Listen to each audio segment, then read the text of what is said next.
güçlü insanın arkasında ona ışık tutan bir kadın vardır. 8 Mart Dünya Kadınlar Günümüz kutlu olsun. Çok teşekkür ederim. Buyurun. Rica ederim. Teşekkürler. Hayatın yükünü omuzlayan ama gülümsememeyi hiç unutmayan kadınlara minnettarız. 8 Mart Dünya Kadınlar Günümüz kutlu olsun. Teşekkür ederim. Sağ olun.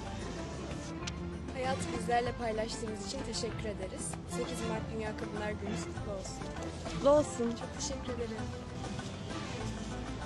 Cumhuriyetimiz sizlerle daha güçlü. 8 Mart Dünya Kadınlar Gününüz kutlu olsun. Çanakkale Emniyet Müdürü Kenan Kurt. Teşekkür ediyorum. Rica ederiz. Buyurun. Çok sağ olun. Biz kadınlar hayatın her alanında varız ve güçlüyüz. 8 Mart Dünya Kadınlar Günümüz kutlu olsun.